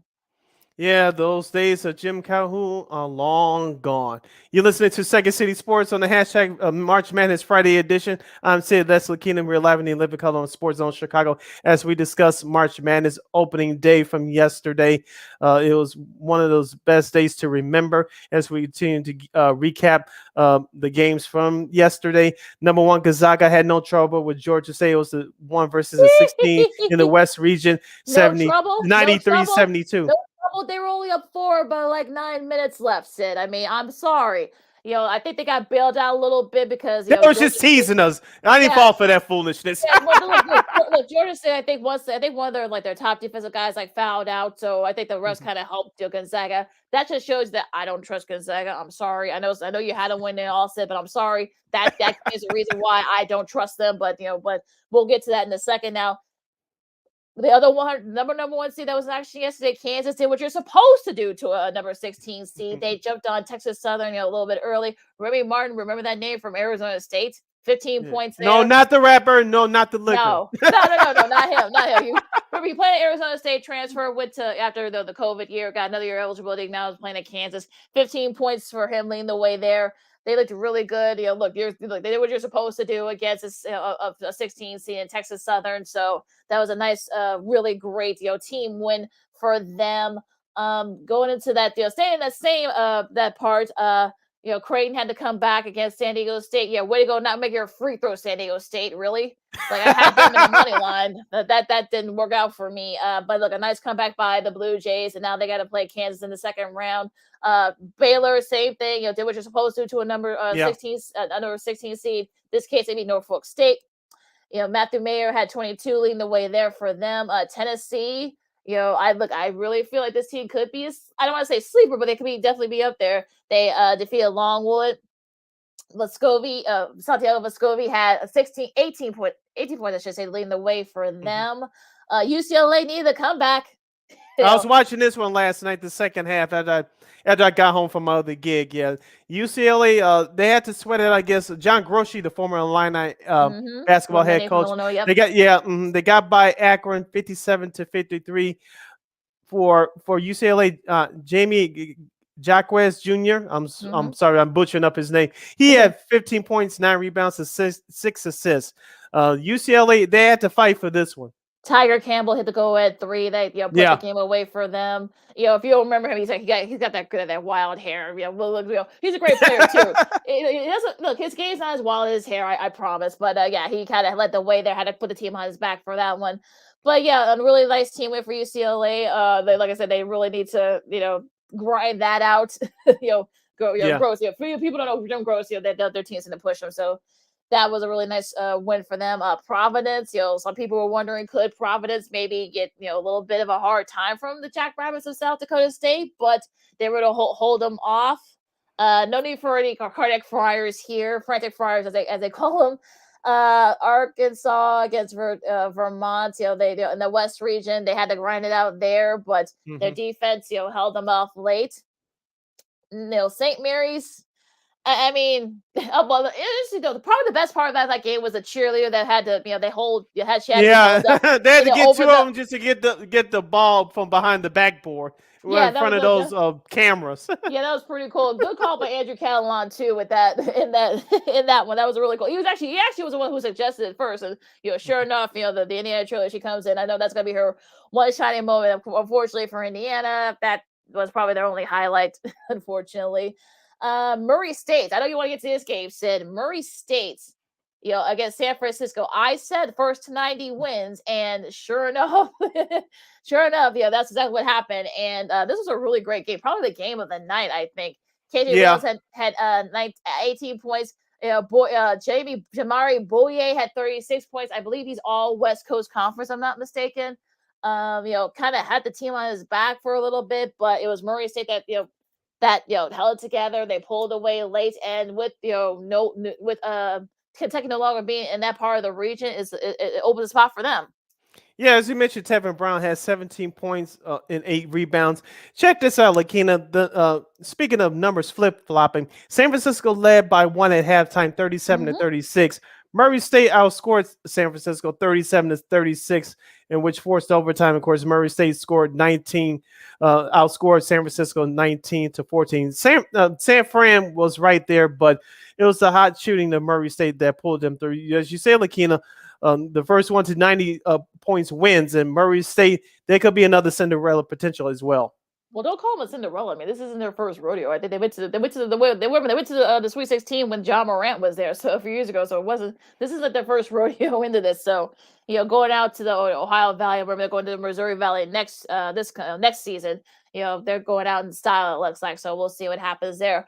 Memphis. Yay! Memphis. I know you were high on them. DeAndre Williams had 14, and their defense just stifled Boise State. But this is probably one of the biggest surprises. They kind of dominated them, in the second half. Yeah, I didn't expect the domination to come from Memphis, but as you mentioned, they set the tone in that first half, leading by 19 at the end of that first half. But Memphis turned it on offensively to close it out in the second half, and like I said, they really learned from that loss against Houston last Sunday in that conference title game.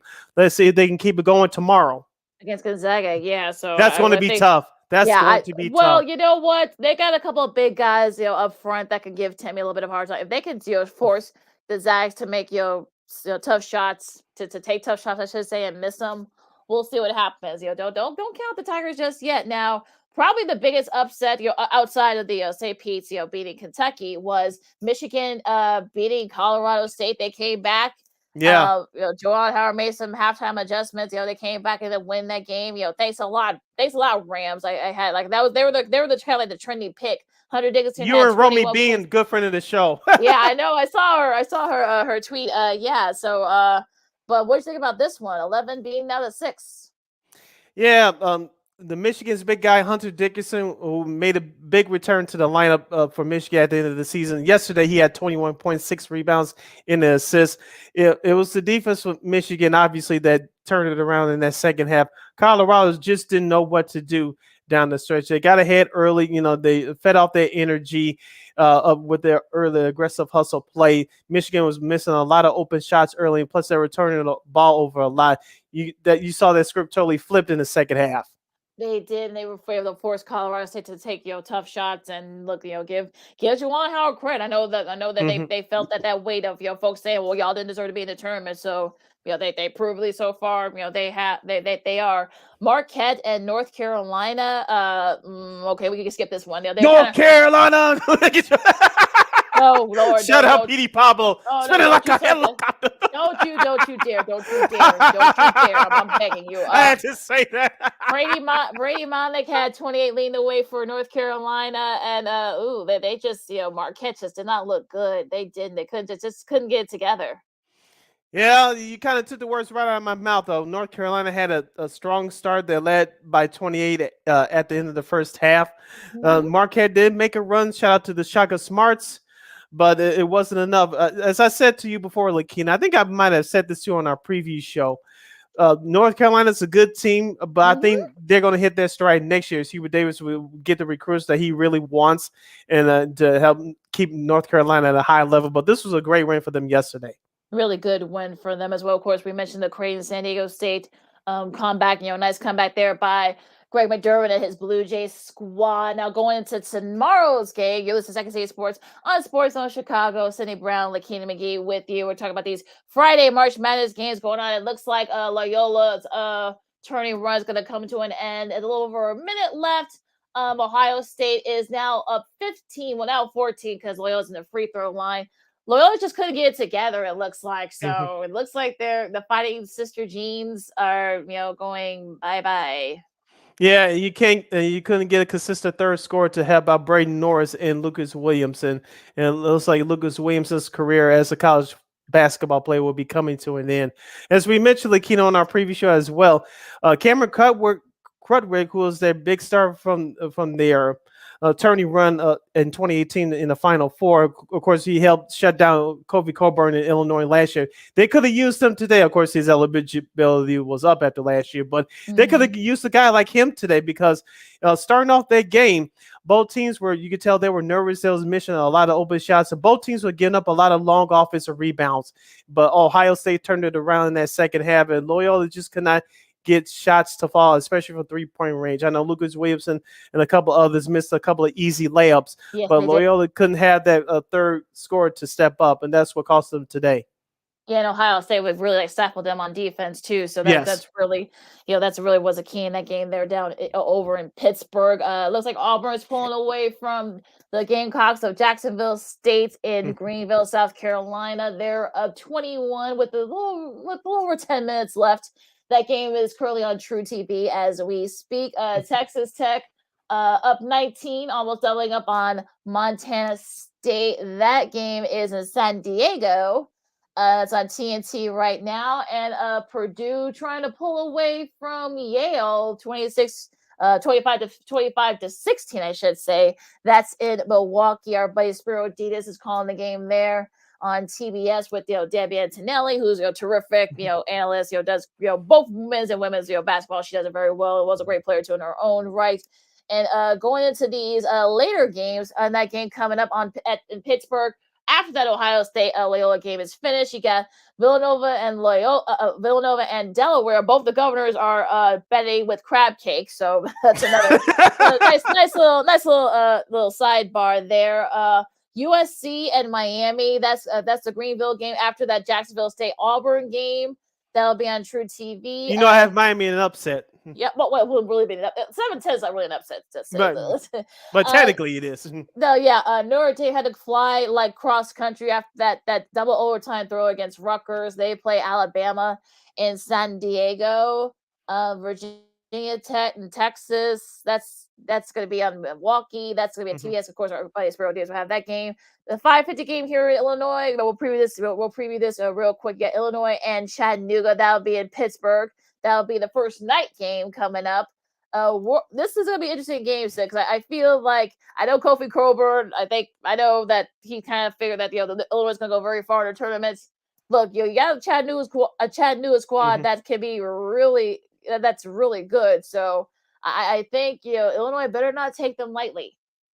Yeah, I hate to repeat myself, Lakeena, but we've been saying this about this Illinois team all year. Coburn, stay out of foul trouble. Let him do his thing inside. Let him operate inside. Trent Frazier, this is your time to shine as the starting point guard for the Illini team. You have to set the tempo and help guide the Illini on the floor. Alfonso Plummer, my guy, be that third scorer. Shoot from the outside. Be consistent. Jacob Granderson, step up.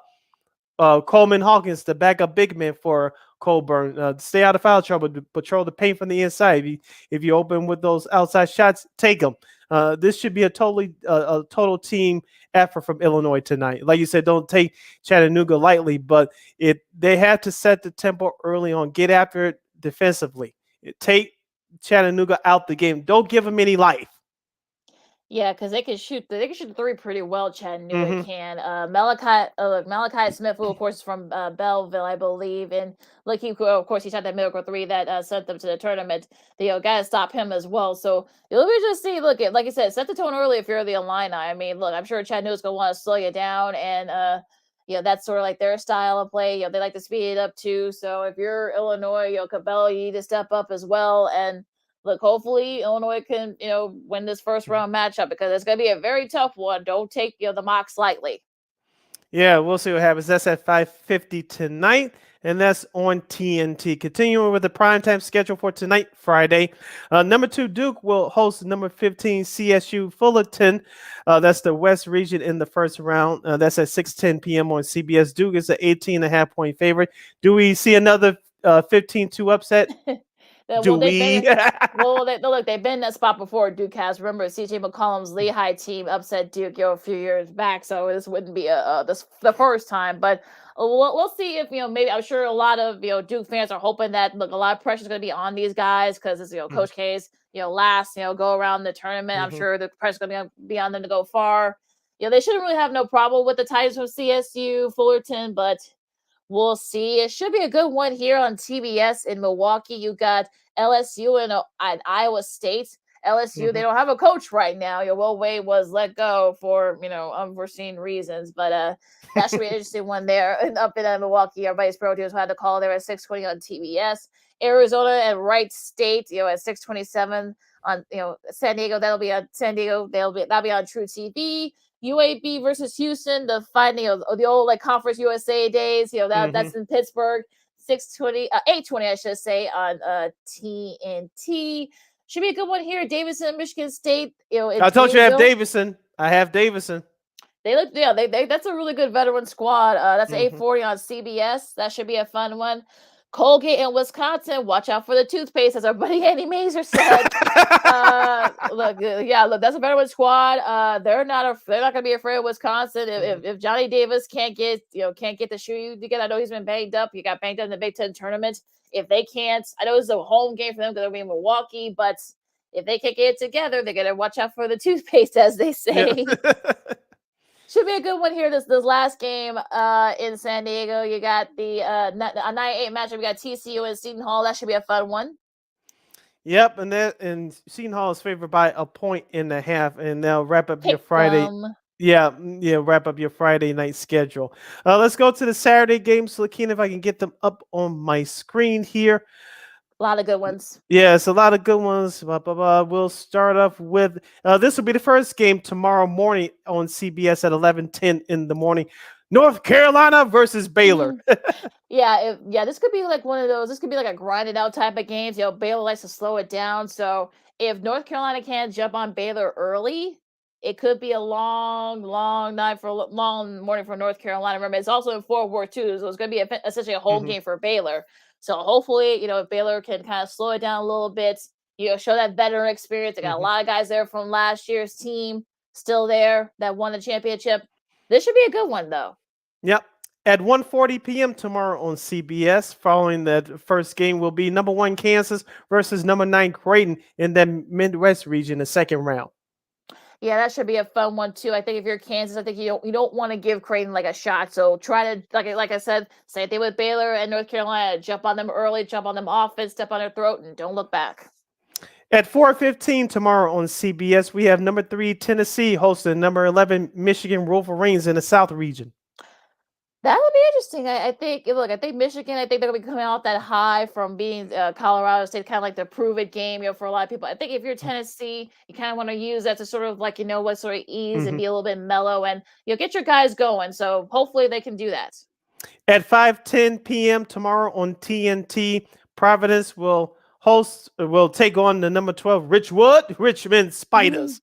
Providence is currently favored by 2.5. That's in the Midwest region. Ooh, that should be a fun one. Could we see another upset? Could we? Maybe. We could. I wouldn't put it past St. Mary's.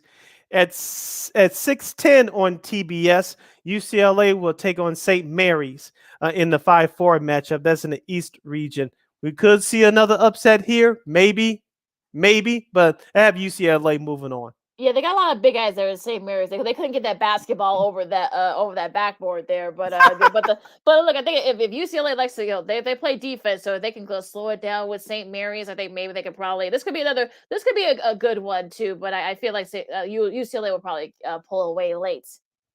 At 6:45 on CBS tomorrow, we'll have Murray State versus St. Peter's, the Peacocks. They are 9-point underdogs. Whoever wins this one, obviously, is going to the round of Sweet 16. Yeah, that should be an interesting one. I think if you're Murray State, I think this is sort of the ball's in your court now. So if you with Kentucky being out, this is your chance to kind of try to get into that Sweet 16. Don't take the Peacocks lightly because I'm sure I'm sure the Peacocks will have a high, but don't don't take them lightly, Murray State. I'm sure you were in that spot too, and now you're the hunted. So I think they won't be too shy from the moment. At 7:40 tomorrow on TNT, number 4 Arkansas will face number 12 New Mexico State in the West region second round. Yeah, can Teddy Allen Jr. do it again against Arkansas? That defense from Arkansas can be very stifling. So we'll see if they can slow him down. That'll slow the Aggies down. So if you're Eric Musselman and the Razorbacks, I think you want to try to slow him down, and then maybe you can kind of make sure to depend on everyone else. So this could be a good one here, but we'll see. In the last game on the Saturday night docket, Gonzaga versus Memphis in the second round of the West region.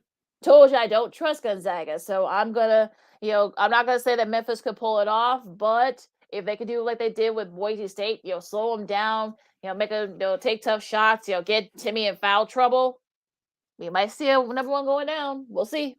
All right, and there's your March Madness update for Friday right here on Second City Sports. We'll have to take our 2-2 timeout. When we return, we have baseball news to discuss. A big free agent signing in a couple of places. One made sense and the other doing a Jordan shrug.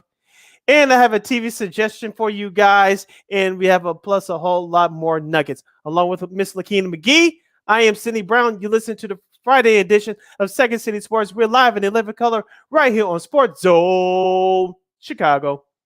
AutomotiveMap.com presents the Sports Flash on the Sports Zone Chicago. NBA tomorrow night, the Bulls back home. They'll host the Cavaliers. It'll be a 7 o'clock tip-off at United Center. Chicago snapped a 5-game losing skid with a 114-108 win at Detroit on Wednesday. The Bulls are 4th in the Eastern Conference, 3.5 games out of first behind the Sixers, Bucks, and the Heat. The Cavaliers have won 2 straight. They're 6th in the East, 5 games out of first. NHL Thursday, the Blackhawks fell 4-3 at Boston. Brandon Hagel had a pair of goals for Chicago. Alex DeBrincat with a goal and an assist. Kevin Lankinen made 32 saves. The Blackhawks at Ottawa tomorrow night. The LA Chargers have agreed to acquire defensive end Khalil Mack from the Bears in exchange for a pair of draft picks. The Chargers are expected to send a second-round pick this year and a 2023 sixth-round selection to the Bears for the 3-time All-Pro defender. For lightning fast sports updates, download the Score app. It's free and one of the most popular sports apps in North America. I'm Chuck Sanders. That's the Sports Flash on the Sports Zone Chicago. Okay, I don't know who needs to hear this, but if you're not shopping spring essentials at Kohl's, you're missing out. I just got 20% off the cutest outfit from Sonoma Goods for Life, 25% off Hurley, which my son loves, and 25% off Champion and Adidas. Did I mention I also got an extra 15% off and earned Kohl's cash? Here's to longer days and more time to save. Select styles, 15% offer ends March 20th. Hurley, Champion, Adidas, coupons do not apply. Some exclusions apply. See store or Kohl's.com for details. How do you make the most of your mow? Tony and Melissa do it on a John Deere Z530M Z-Track mower. Jump out of the house, a cup of coffee, and I'm at work. You're riding around, it's like going on a go-kart. And for Rodney, he uses his John Deere X350 lawn tractor to turn his yard into My happy place. It's a great place to do Tai Chi. I work on my mind, body, and well-being. There are millions of ways to make the most of your mow. Learn how to make the most of yours at Deere.com. Nothing runs like a deer.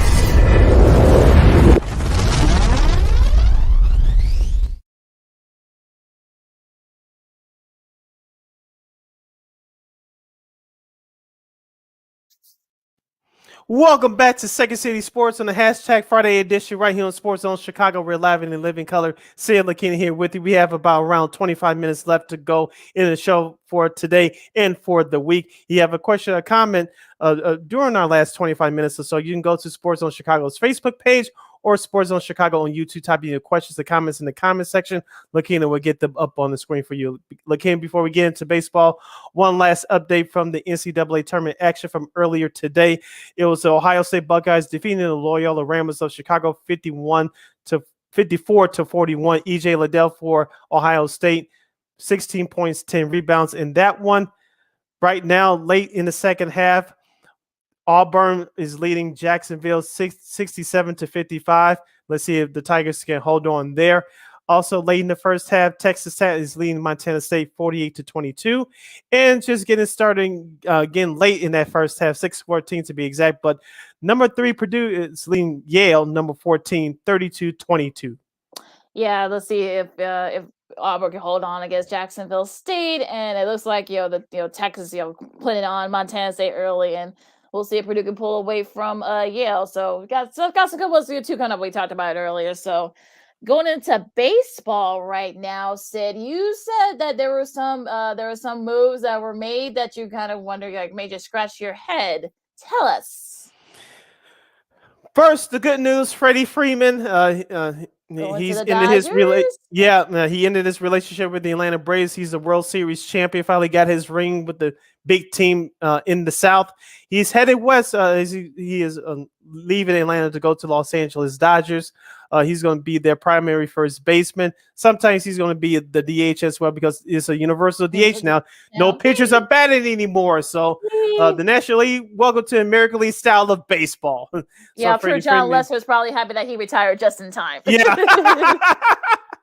Yep. And Chris Bryant, the former Chicago Cub third baseman and sometimes part-time outfielder. Of course, he finished the season last year in the San Francisco Giants uniform. He signed a 7-year deal with the Colorado Rockies for reportedly $189 million. If you're a Cubs fan, you should be pretty happy that they did not sign with the Cubs, because apparently the Cubs, I guess, offered him more. But now it turns out that he ended up, signing with the Rockies. Didn't see that one coming. He got his money, but can he be productive with the Rockies? I don't know. I don't know what Colorado is doing over there. I know that, and I'm sure they need some star power to sell tickets over there, but right. They haven't been in the playoffs in the last few years. They traded Nolan Arenado, their young third baseman, to St. Louis a couple years ago. I know they're trying to retool on the fly, but they don't have any pitching. They don't have anything else to offer. They have nothing else. So yes, that's probably why. That's probably why, right? I mean, it's sort of one of those things where you're kind of like, really, you're getting all that money? Okay, can't be mad at him. I can't be mad at Scott Boras either. So yeah, I mean, look, count your money and enjoy the thin air and literally in Denver. So he'll probably be that long all-star representative. probably. Yeah, because the All-Star game is going to be in Los Angeles this year. And if you're a Chicago baseball fan, the Colorado Rockies will make not one but 2 visits to the city of Chicago, both in the month of September, as they play the Cubs first and then the White Sox second. Yep. So yeah, that'll be. I miss you, Chris Bryant. Get your tickets now, folks. Yeah. The Padres still aren't resting on their laurels. They got Luke Voigt from the Yankees, so that's an interesting trade there. Yeah, they got to do something, especially with Manny Machado going down. He's going to miss at least the majority of the first half of the season with a wrist injury. San Diego, they still have Eric Hosmer. They still have Jake Cronenworth there, star-studded defensive second baseman. You still have Manny Machado at the hot corner there, but they have to do something. Yeah. Also, too, Kyle Schwarber is going to the Phillies, going back to the Phillies, I should say. He played for them a couple of years ago. And Joe Girardi gets his universal sort of hitter. And with the DH, now you can use him every day. Yeah, him and Bryce Harper they're gonna both have a long ball contest. Who's gonna hit the furthest out of Citizens Bank's ballpark? Yeah, that'll be interesting too. Matt Chapman, this is probably the biggest one. He's going from Oakland to Toronto. It looks like.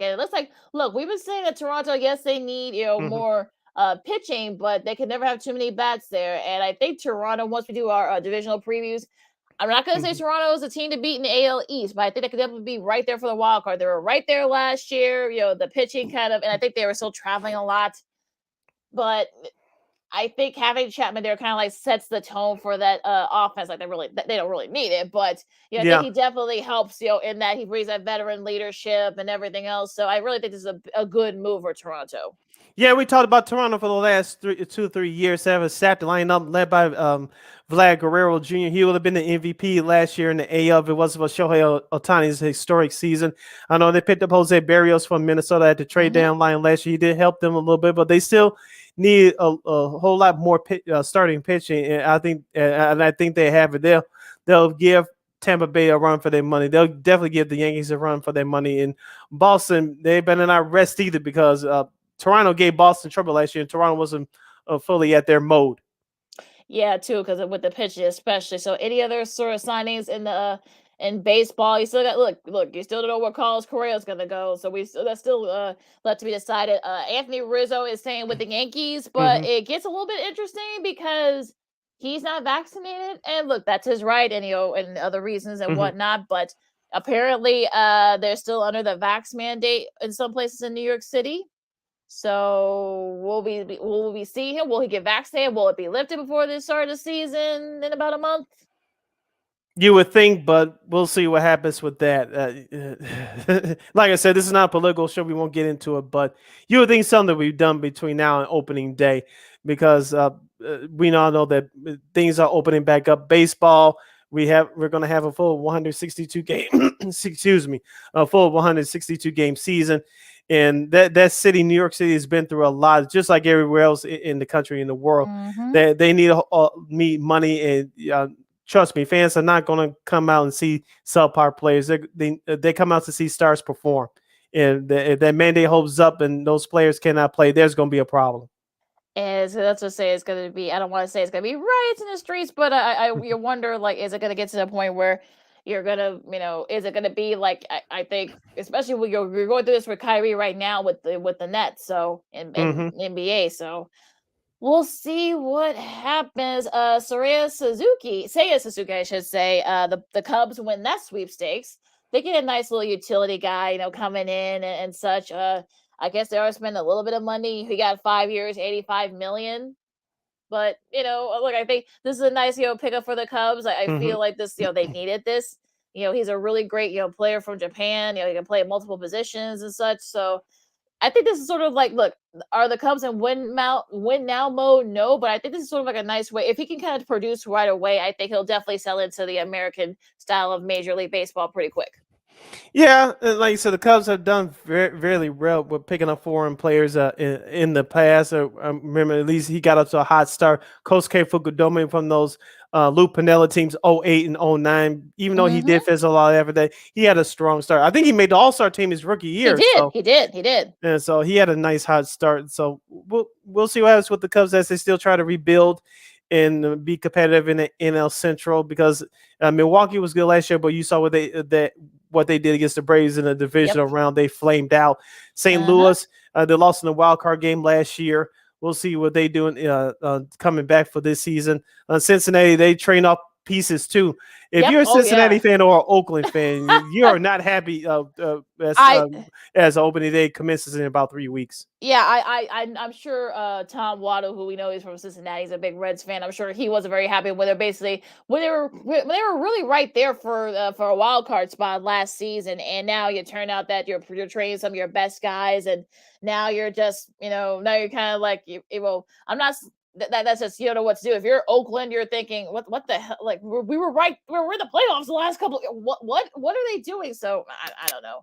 Like it's sort of one of those days where you definitely scratch your head. You can't. You're just like, wait, what? Huh? What are you doing? What are we doing? As Taylor 12 would say. Yeah. What are you doing? What are we doing? You listen to Second City Sports Zone Chicago. Sid Lakeena here with you. We still have a few minutes left to go on our show for the day and for the week. Lakeena, before I get to my TV shows suggestion, I was listening to a podcast from yesterday. I'll be fair and nice and give some credit to allchgo.com. They had a podcast yesterday. Yes. They were discussing the former Chicago athletes' numbers to be retired. Yep. They should be retired. I said this for a long time, and I'll say it here. Nor Van Leer, even though he passed away many years ago, his number 2 should have been retired. Mm-hmm. It should have happened while he was alive. I thought of him first, and they said him. Do you think that Joe Kim Noah's number should be retired? I think so. I think he should. Okay. I think it should be. I feel I know. But here's go. I'll ask another question next, but I'll let you finish up with this. Oh yeah, I know our buddy Matt Peck. I know he would love that. I'm sure he would love for that. But I think he was a big part of the Bulls team. He got he helped get people back into the seats. If it wasn't for certain circumstances, the Bulls probably would have. I don't want to say they would have won a championship, but they probably would have been right there. Had for D Rose injuries and other things, LeBron, that kind of thing. But I think he definitely deserves a shot at. I know he got honored at the UC earlier this season, but I feel like maybe I think jersey retirement. I think could be a good. I think he was very productive here. He was a cult figure, still is a cult figure here in Chicago. He still has a home here in Chicago. So yeah, sure, why not? Speaking of Joe Kim Noah, I heard someone else say this, and this is from another program. Do you think that he belongs in the Basketball Hall of Fame? Remember, folks, it's not the NBA Hall of Fame; it's the Basketball Hall of Fame, which counts for your college career along with your professional and Olympic career. You think so? Because he's a back-to-back national champion with Florida, multi-NBA All-Star, and plays he was a Defensive Player of the Year. Yep. You think he should get in? Okay, in Basketball Hall of Fame. Okay.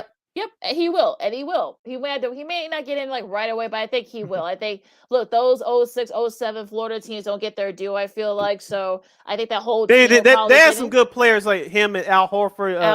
Who's still playing in the league, still playing in Boston. Torian Green.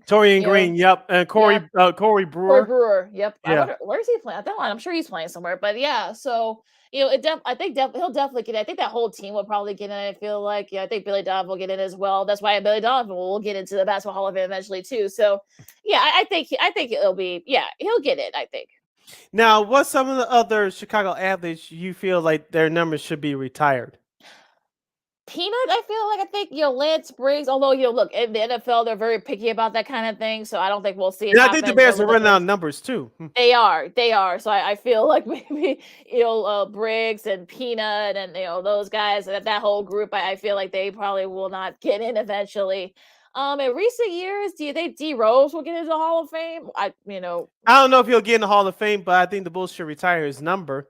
I know he spent 8 years here from 08 until the 08-09 season until 2016. I know things didn't end right here, but most of the time usually heals all wounds. He was the youngest to ever win MVP. That was during LeBron's first year in Miami. Of course, that team went on to the Eastern Conference Finals. I know he missed almost 2 full seasons due to the injury he suffered that next year in 2012. But when he came back, when he was healthy, the Bulls were right there as championship contenders. It wasn't like the Vinny Del Negro years when they were barely at 500, getting knocked out of the first round. But when Derrick Rose was healthy, you had competitive championship caliber teams. Yeah, and I definitely feel like he probably, I don't know if they'll get his number retired, but I don't know. I'm trying to think. I'm sure I know. Taves and Kane are gonna get their jersey retired too for the Blackhawks. He'll. Who else? I'm trying to think. In recent year, I'm sure a lot of the guys.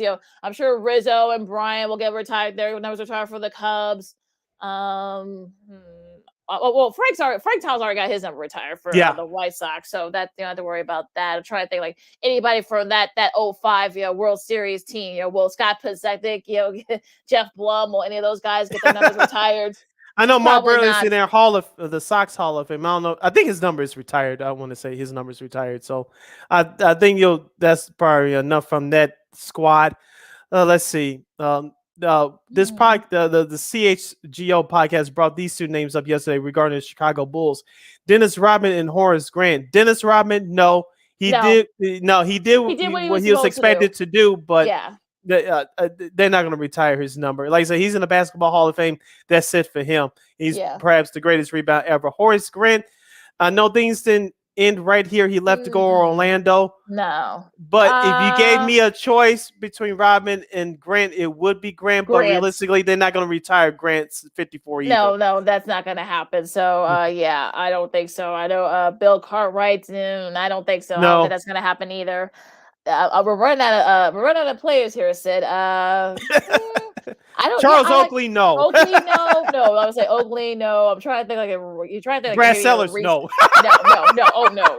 Judd Bushler, Judd Bushler, no. Okay, yeah. So yeah, that's probably it for that.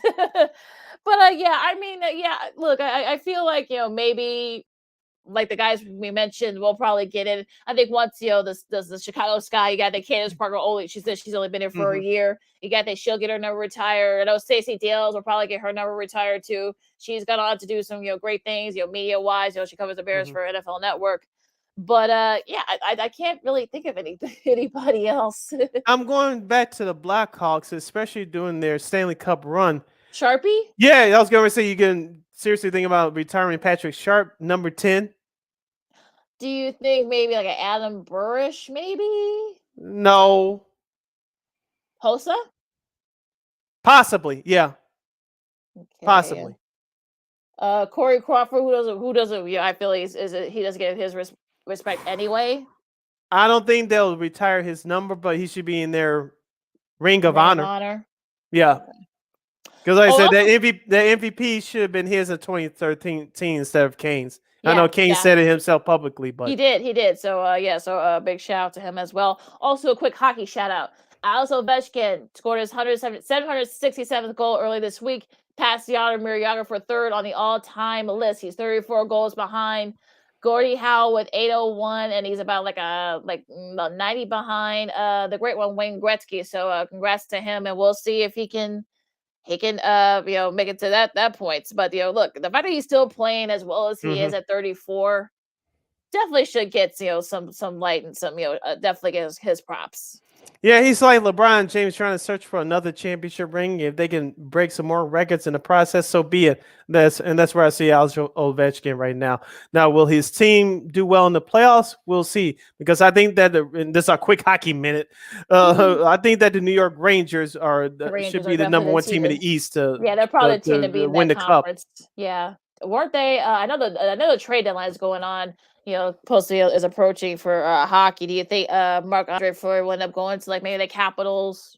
He should, but I don't think the Blackhawks will do the right thing. I know we have breaking news real quick. Brandon Hagel was traded for multiple picks.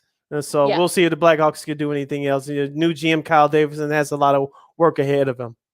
And they brought somebody back too. I forgot his name. Shoot, his name's right in my head. He's escaped me because I know he was with Seattle too. I know he came back here. I forgot his name. I'm sure he'll come up to me as we go to break. You listen to Second City Sports on Sports Zone Chicago as we wrap things up in these last few minutes. Sydney Brown, Lakeena McGee with you. ESPN made official. Joe Buck and Troy Aikman will be joining the Monday Night Football crew, joining with Lisa Salters, who will still be on the sidelines. You just saw I forgot that Joe Buck worked his first national places where he worked. It was ESPN. You saw that he was covering. I forgot what niche sport he was doing, but he had the hair and stuff. It was just he was like in high school or something. But yeah, him and Troy are going to be doing the Monday Night Football games and such. They'll probably get better games. I mean, look, I I liked Steve Levy, Brian Greasy, and Lewis right together, but I guess when you have the opportunity of getting like two like your really good top legendary guys in their field, coming in, if they're available, we'll see. We'll see what other stuff they do. What they do like outside. They're gonna be doing some ESPN Plus stuff as well. That'll be determined. But yeah, what do you think about this, Sid? I know we've been talking about like the last like couple of months, but Yeah, and like I said, and of course ABC is in that rotation as well to broadcast the Super Bowl in those a couple of those playoff games as well. So they needed to make this move for ESPN. Like you said, Monday Night Football is not where we used to be, especially when we were growing up as kids. Lakeena, Sunday Night Football is the new Monday Night yep, Football, and maybe hopefully with the better games, with the better matchups, this will turn the tide back into their favor. And with also too them also being the Super Bowl rotation as well, starting in 2025. So I think having a seasoned group like Troy Aikman and Joe Buck there, of course, they've been good friends for years.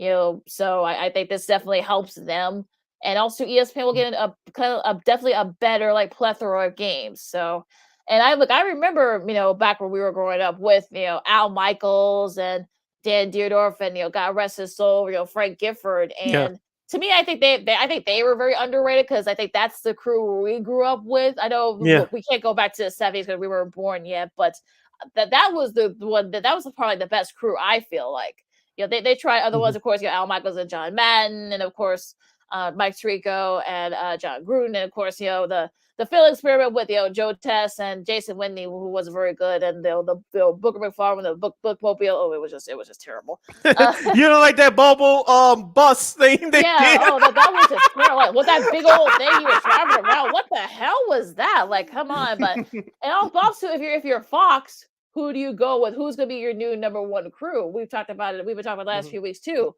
If you're Fox, where do you go here? I mean, do you go promote with it? Have a Kevin Burkhardt or Greg Olson because they already had that rapport, and with Fox getting 2 of the next 3 Super Bowls. I mean, Yeah, we'll we see. talked about like I said, they have a lot of decisions ahead of them, and then got to make them coming up pretty soon. Couple minutes left on the show today, right here on Sports Zone Chicago. Sid Lakeena here with you, Second City's Worst. I have a TV show suggestion for you guys. I started watching this program last night. It's been out for 2 weeks. It's on HBO Max. I think Lakeena, you said you were excited about this program. It's called Winning Time. The beginning of the Los Angeles Lakers dynasty in basketball. Lakeena, I started watching. There's 2 episodes out right now. They're going to be released every Sunday on HBO Max. I started watching the first 2 episodes last night and this morning. It's very good. It's based off the book by Jeff Pearlman, based on the Showtime Lakers, and they have this disclaimer before every episode, folks. It's not a documentary. It's dramatization based on actual events. That means when you give your creative rights to Hollywood, they can do whatever the hell they want. Basically, just about every like TV movie that's been made in the last 50 plus years. Exactly. A bunch of the ones that are fact based. You get like true stories every once in a while, but you get the old saying, at the beginning, the disclaimer, hey, although fictionalized, although traumatized, this is based on actual events. So I know Jerry West, I'm sure word is that he's not very happy about how he's being portrayed. From what I've heard, the guy that plays Magic is a really good, actor. So we'll see if his star might be on the rise too after this. So far, this show is focusing on Jerry West, Magic Johnson, and of course the owner Jerry Buss. Yes, the late Jerry Buss. Excuse me, and that's gonna be very interesting. I'll check it out too. But look, I got all this other stuff I gotta watch. So besides the sports and everything, now I got all this other stuff on streaming I gotta watch. So it's look, I'll get to it eventually, folks. Don't worry. But that's every Sunday on HBO Max. Winning Time, the beginning of the Lakers dynasty, and it's on HBO Max. Also, to Rick Fox, former NBA player and one-time Los Angeles Laker. He was part of that 3P team with Shaq and Kobe. He's a series consultant, and after every episode, he talks with the actors for a few minutes for an episode wrap up. So that's very good as well. So Rick Fox has been in the film industry for a while now, behind the scenes. He's a series consultant for this show. Yeah, I know he's done acting too. I think he did some movies and some Lifetime movies and some Hallmark movies. Now he's going he's concentrating behind the camera, developing shows. So good for him. And so if you guys get a chance, check it out on HBO Max. Yes. Nice job, Lakeena. Another great episode down of Second City Sports as we wrap up today's show and wrap up the week. One thing I'm looking forward to this weekend, Lakeena, as yours surely is waiting for a baseball opening day, approximately 3 weeks from today, at least if you're a White Sox fan. If you're the Cubs, it's still technically less than 3 weeks against Milwaukee on April 7th. But it's March Madness for me. Yeah, March Madness, and also too, we talked about some of the games in the NBA. Also, Mhm. too, more. Or also, will there be even more NFL free agency news that'll be dropping? That's gonna be like, I'm sure gonna They be never some seem names. to amaze us. Yeah, I'll say, will there be another trade? Or will Jimmy G get traded? Will Baker Mayfield get traded? I mean, there's still like a lot there to be decided. Also, you got the women's tournament going on right now. Apparently, South Carolina is leading Howard. They're the number 1 seed. Howard's the 16th seed, 44-4 at halftime. I'm not joking. If you look at 44-4. look at the box score on ESPN. I'm just like, look, don't look at me. I guess they're not messing around. I guess they want that title back this year. The women's team, the lady Gamecocks. So On that note, well, we gotta leave them laughing. I guess. Well, unless you're a Howard grad, I don't know. Our Vice President Harris. I don't know if she's very happy with that score right now. But on that note, you can follow me at Keena McGee on the Twitter and at Keena_McGee on the IG. you can follow yours truly, Sydney Brown, on Twitter and the IG at SidKid80. Once again, it's SidKid80. That's SIDKID80. That's SIDKID80. Make sure you download the Sports Zone Chicago app. Make sure you follow Sports Zone Chicago on all social media platforms at Sports Zone Shy. That's Facebook, Twitter, Instagram, and YouTube. Make sure you subscribe to our podcast at War on Anchor. That's Second City Sports. And follow War Media on all social media platforms at Facebook, Twitter, Instagram, and YouTube. And thank you very much in advance for your support. Like, share, subscribe, and tell your friends. Make sure you tune into Second City Sports every Monday, every Friday from noon to 2 p.m. Central Standard Time, live in living color right here on Sports Zone Chicago. One more again, as you kids would say. Mm-hmm. Every Monday, every Friday, Second City Sports, live in living color from noon to 2 p.m. Central Standard Time, right here on Sports Zone Chicago. All right, enjoy all the March Madness craziness. I'm sure we'll probably see more upsets. Hopefully, we'll see some buzzer beaters too. That's the one that we haven't seen yet. Hopefully, we'll see that this weekend. And then all the other sports going on. Whether you're a golf fan or a soccer fan, it's all out there for you. Something for everybody. If you're not gonna get vaccinated, please wear a mask, wash your hands, and be good to each other. For Sid, I'm Lakeena. This has been Second City Sports on Sports Zone Chicago, and we'll see you Monday. Go online, holla!